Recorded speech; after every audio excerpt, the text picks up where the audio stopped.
Le nerf trijumeau représente le 5e nerf crânien. C'est un nerf mixte, moteur pour les muscles masticateurs et sensitif pour le visage.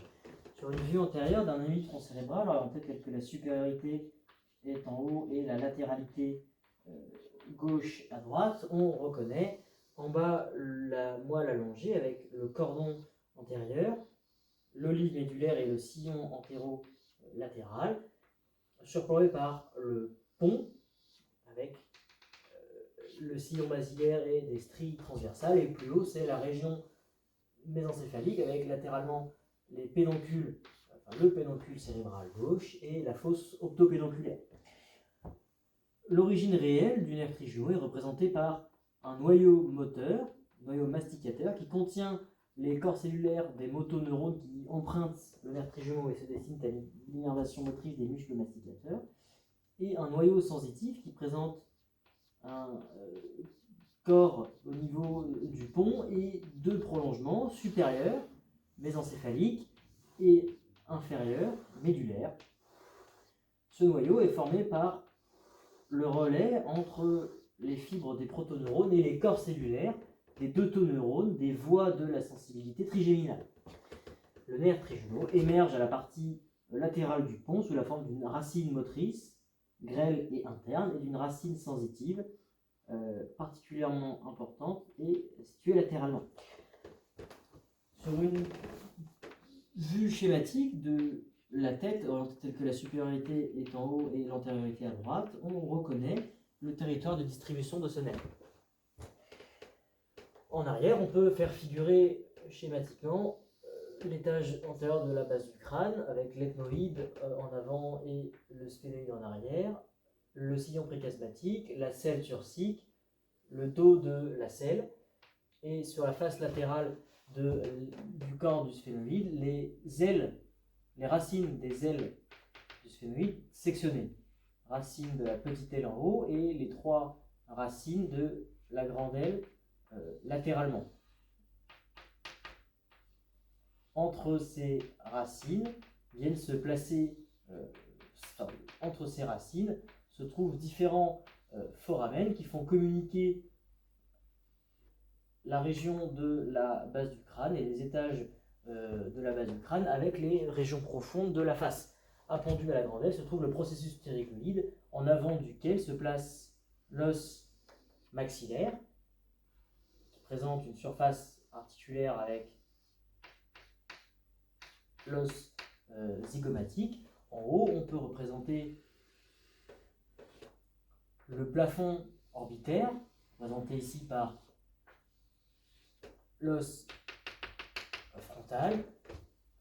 En avant, on peut placer ici le contour de l'os nasal, de l'orifice piriforme et la partie la plus antérieure de l'os maxillaire. Et sont détaillés les éléments relatifs à la paroi médiale de la cavité orbitaire. Entre le processus ptérygoïde et l'os maxillaire s'ouvre le foramen sphénopalatin, faisant communiquer la fosse ptérygopalatine avec la cavité nasale. Plus en bas, on peut représenter ici le corps de la mandibule, l'angle de la mandibule et la section de la branche montante de la mandibule qui nous permet de voir le foramen mandibulaire, lieu d'entrée du canal mandibulaire qui émerge par le foramen, qui s'ouvre dans la région mentonnière par le foramen mentonnier, surplombé par le foramen infraorbitaire. Le nerf trijumeau, une fois émergé du tronc cérébral, se porte sous la forme d'un tronc nerveux volumineux vers l'avant et vers le dehors dans l'étage moyen de la base du crâne, en reposant sur la face supérieure de la pyramide pétreuse de l'os temporal. À ce niveau-là, il présente un renflement sur son trajet, c'est le ganglion trigéminal, renflement en forme de croissant à convexité antérolatérale. Et de ce ganglion trigéminal, qui contient les corps cellulaires des protoneurones sensitifs trigéminaux, émergent les trois branches terminales de ce nerf. En haut et en dedans, c'est le nerf ophtalmique 5-1 qui passe entre la petite aile du sphénoïde et la grande aile du sphénoïde et la fissure orbitaire supérieure. Une fois dans la cavité orbitaire, ce nerf se divise en trois branches terminales, une branche interne, nasociliaire, une branche intermédiaire frontale et une branche latérale, lacrymale. Ces trois branches se terminent dans des rameaux palpébraux et frontaux ascendants et des rameaux nasaux descendants. Sur son trajet, le nerf nasociliaire donne également les nerfs ciliaires longs qui sont responsables de la sensibilité cornéenne et les nerfs ethmoïdaux, antérieurs et postérieurs, qui sont responsables de la sensibilité de la partie supérieure des fosses nasales. Le nerf lacrymal donne un rameau anastomotique avec une branche collatérale du 5-2 dans le cadre de l'innervation de la glande lacrymale. Le 5-2, nerf maxillaire, quitte l'étage moyen de la base du crâne en passant entre deux racines de la grande aile du sphénoïde, c'est le foramen rond, et aboutit alors dans la fosse ptérygo-palatine, qu'il quitte en rejoignant l'orbite, en traversant la fissure orbitaire supérieure entre sphénoïde et maxillaire, où il circule au contact du plancher orbitaire, puis emprunte le canal infraorbitaire, suit un trajet intraosseux et aboutit à la région jugale où il donne des rameaux nasaux et labiaux dans le cadre de l'innervation cutanée du tiers moyen du visage. Ce nerf maxillaire donne un ensemble de branches collatérales, notamment le nerf zygomatique qui naît dans le foramen rond, est satellite du nerf maxillaire et dans l'épaisseur, dans la cavité orbitaire, donne un rameau communiquant avec le nerf lacrymal qui forme une anse concave vers l'arrière. De cette anse partent les filets nerveux qui innervent la glande lacrymale que je ne représente pas.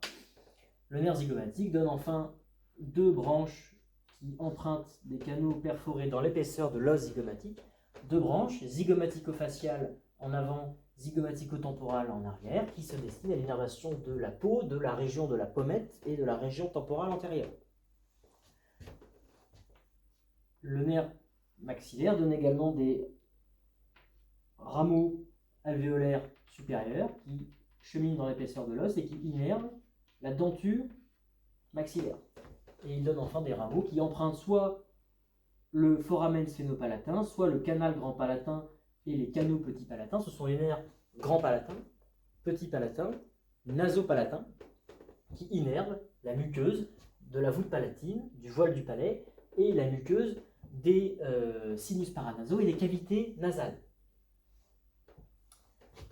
Enfin, le nerf trijumeau présente une troisième branche de division, c'est le nerf mandibulaire, qui quitte l'étage moyen de la base du crâne en traversant le foramen ovale, percé dans l'épaisseur de la grande aile du sphénoïde, et il aboutit dans la région infratemporale, dans une partie particulière juste en arrière du processus ptérygoïde, c'est la région interptérygoïdienne. Il se divise alors en deux troncs volumineux, un tronc antérieur, que je sectionne ici, dont je vais simplement énumérer la distribution, tronc antérieur qui donne trois nerfs temporaux profonds, antérieur, moyen, postérieur, qui cheminent à la face profonde du muscle temporal contre la voûte crânienne et qui innerve ce muscle d'un point de vue moteur. Il donne le nerf buccal qui chemine contre la face superficielle du muscle buccinateur, le perfore et innerve d'un point de vue sensitif la muqueuse du vestibule oral en regard de la joue. Et il donne le nerf massétérique qui traverse l'incisure mandibulaire entre le condyle mandibulaire en arrière et le processus coronoïde en avant et innerve le muscle masséter. Tronc antérieur, essentiellement moteur et sensitif pour la joue. Le tronc postérieur donne des nerfs moteurs pour les muscles ptérygoïdiens. Il donne le nerf auriculotemporal qui se porte vers l'arrière, quitte la fosse infratemporale en contournant le condyle mandibulaire et donne des rameaux auriculotemporaux qui innervent la peau de l'auricule de l'oreille externe et de la peau temporale postérieure, et des rameaux qui innervent, qui se rendent à la glande parotide, puisque ce nerf est intraparotidien. Il donne également le nerf lingual qui quitte la région infratemporale en décrivant une courbe concave vers le haut et vers l'avant. Ici, on peut représenter la langue avec le V lingual en arrière.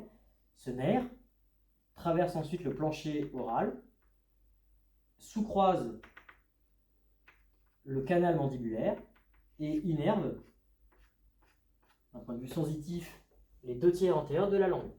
Enfin, il donne le nerf alvéolaire inférieur qui quitte la région infratemporale en empruntant le foramen mandibulaire, traverse le canal mandibulaire et aboutit à la région mentonnière par le foramen mentonnier. Sur son trajet, il innerve la denture mandibulaire par des nerfs dentaires. Le nerf trijumeau a également un rôle végétatif par des fibres d'emprunt, notamment via le ganglion otique dans la fosse infratemporale, accolé au nerf mandibulaire 5-3, dont les fibres postganglionnaires se rendent à la parotide par l'intermédiaire du nerf auriculotemporal. Le ganglion pterygopalatin se place à proximité du 5-2 dans la fosse pterygopalatine, et ces fibres postganglionnaires accompagnent les branches du 5-2 dans le cadre de l'innervation viscéromotrice sécrétoire de la muqueuse palatine, nasale, paranasale et de la glande lacrymale. Enfin, le 5-3 a des fibres végétatives qui lui sont apportées par la corde du tympan, qui émerge de l'os temporal par la fissure pétrosquameuse, qui s'anastomose à plein canal avec ce nerf lingual, et qui lui apporte les fibres végétatives dans le cadre de l'innervation des glandes submandibulaire en arrière, via le ganglion submandibulaire, et sublingual en avant, via le ganglion sublingual, et il lui prélève les fibres sensorielles dans le cadre de l'innervation sensorielle des 2 tiers antérieurs de la langue. Voilà ce que je vais vous dire concernant le nerf trijumeau, son territoire moteur, temporal, masséter, ptérygoïdien médial et latéral, son territoire sensitif sur les 3 tiers supérieurs, moyens et inférieurs du visage, et son rôle végétatif d'emprunt, via des fibres issues des noyaux lacrymo-muconasal et salivaires supérieurs, véhiculés par d'autres nerfs crâniens.